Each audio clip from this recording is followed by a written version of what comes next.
এটা কিভাবে গঠন করা হয়? এটা গঠনের জন্য যেটা হয় সেটা হচ্ছে একটি অবস্থান্ত ধাতুর সঙ্গে দ্বিযোজী, কয় যোজী? দ্বিযোজী লিগ্যান্ড লাগে।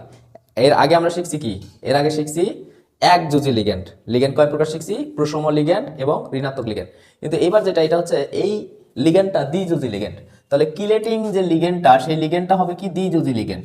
তো এটার একটা এক্সাম্পল হচ্ছে ইথিলিন ডাইঅ্যামিন।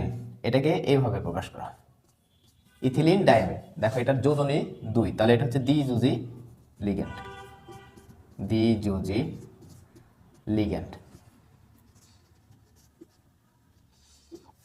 তো এই কিলেট যৌগ বা চিলেট যৌগ যে কাজ করে সেটা হচ্ছে একটা বলয় সৃষ্টি করে। কার সঙ্গে বলয় সৃষ্টি করে? অবস্থান্তর ধাতুর সঙ্গে। তাহলে এ সৃষ্টি করে কি? বলয়, বলয় সৃষ্টি করে। বলয় মানে কি বলতো? বলয় সৃষ্টিকারী।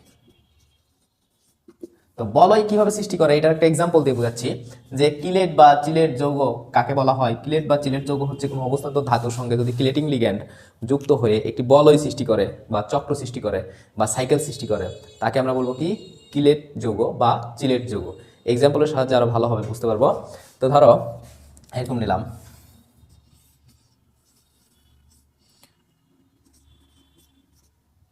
এইটা দিছি, এটা একটা জটিলান, তার সঙ্গে ধরো সালফেট দিছি এরকম। তাহলে এইটা যে ইথিলিন ডাইঅ্যামিন, এটাকে আমি একটু এই সাইডে দেখাই, ইএন। এটাতে বোঝাচ্ছে ইথিলিন,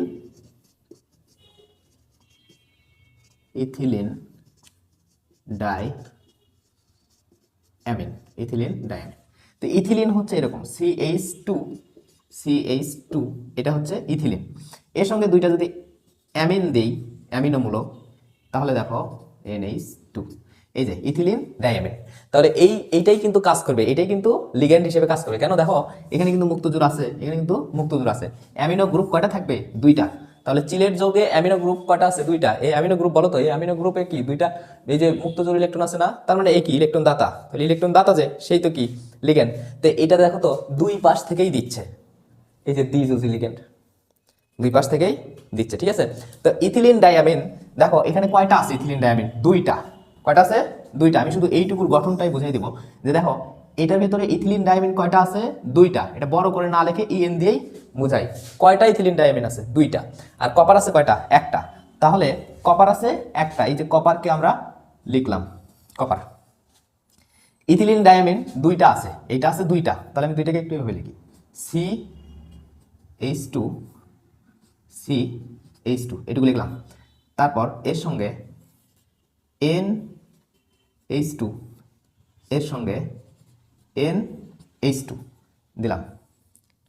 এখন দেখো এর মাথায় মুক্তজোড় আছে, মুক্তজোড় আছে বা লন পেয়ার আছে, তাহলে এর সাথে কি করবে? সন্নিবেশ বন্ধন। এর সাথে কি করবে? সন্নিবেশ বন্ধন। দেখো একটা চক্র তৈরি হয়েছে। আরো একটা আছে এরকম, তাহলে আরো একটা যখন আছে, তাহলে দেখো আরেকটা আছে, তাহলে CH2, CH2। এরপর এ হাতের সঙ্গে NH2, এই দেখো এর মাথায় মুক্তজোড় আছে, মুক্তজোড় আছে, এই কি করবে? এইভাবে। তাহলে দেখো তো এটা হয়েছে না আমাদের? এটা কিন্তু কিলেট যৌগ, এটাই কিন্তু কি? কিলেট যৌগ, ঠিক আছে? এটা কি? কিলেট যৌগ। তাহলে যদি আমাদের এই যে লিগ্যান্ড, এই লিগ্যান্ডগুলো যদি দ্বিযোজী হয়, তাহলে তারা যে চক্র গঠন করে তাকে বলবো আমরা কি? কিলেটিং চক্র। আর এই লিগ্যান্ডগুলো কিলেটিং লিগ্যান্ড। আর এই যৌগকে কিলেট যৌগ বা চিলেট যৌগ বলা হয়।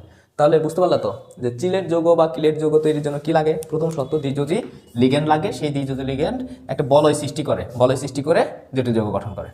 ধন্যবাদ।